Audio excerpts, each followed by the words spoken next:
कि दिल्ली सरकार की लापरवाही, यहाँ तक कि आपराधिक लापरवाही के कारण इन बच्चों ने अपनी जान गंवा दी। विधायक जी व्यंग तो कर रहे थे, लेकिन उन्होंने कोई एक्शन नहीं लिया। The criminal negligence of the ruling dispensation of the आम आदमी party in Delhi has caused the death of these 3 students.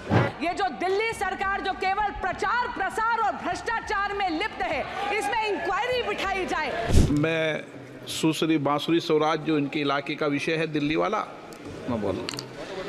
बहुत धन्यवाद अध्यक्ष जी कि आपने मुझे इतना महत्वपूर्ण विषय सभा पटल पे रखने के लिए अनुमति दी है। एक बहुत ही हृदय विदारक घटना घटी है ओल्ड राजेंद्र नगर में, जहां पर नाले का पानी वो पूरा का पूरा बेसमेंट में, कोचिंग सेंटर के बेसमेंट में भर गया और पूरा का पूरा बेसमेंट जलमग्न होने के कारण 3 छात्रों ने अपनी जान गंवा दी। ये बच्चे तेलंगाना, उत्तर प्रदेश और केरल से आए थे।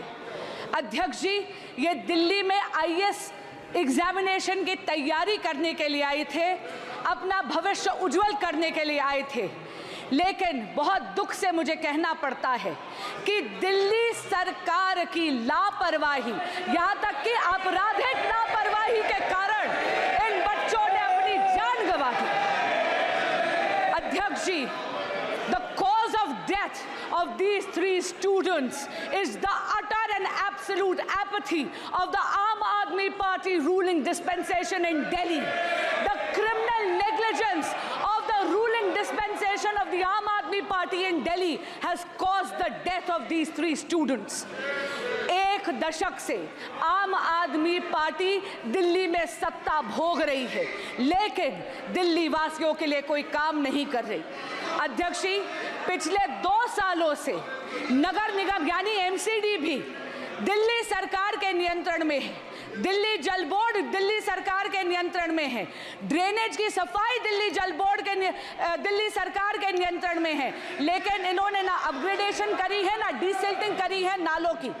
एक बहुत इंपॉर्टेंट बात इसमें कहना चाहूंगी, ओल्ड राजेंद्र नगर में जो हुआ 22 जुलाई 24 जुलाई 2 दिन से लगातार वहां के स्थानीय विधायक, वहां के स्थानीय पार्षद, वहां के अधिकारियों को लगातार स्थानीय निवासी इसकी शिकायत कर रहे थे। विधायक जी व्यंग तो कर रहे थे, लेकिन उन्होंने कोई एक्शन नहीं लिया। मेरा आपसे निवेदन है कि गृह मंत्रालय से अनुरोध करती हूं कि एक जांच समिति बनाई जाए, जहां पर ये जो दिल्ली सरकार जो केवल प्रचार प्रसार और भ्रष्टाचार में लिप्त है, इसमें इंक्वायरी बिठाई जाए। दिल्ली की नालों की सफाई क्यों नहीं करी जाए? दिल्ली जल बोर्ड चरमराती हुई व्यवस्था में क्यों है? Sir, I have just visited the hospital. I've just visited the hospital and met with the uncle of the boy from Kerala who unfortunately lost his life on the weekend, sir. It's a shocking situation, and I have to say that when you have a brilliant student, all the dreams of serving the nation through taking the UPSC exam have been shattered, and the hopes of the family have been shattered, sir.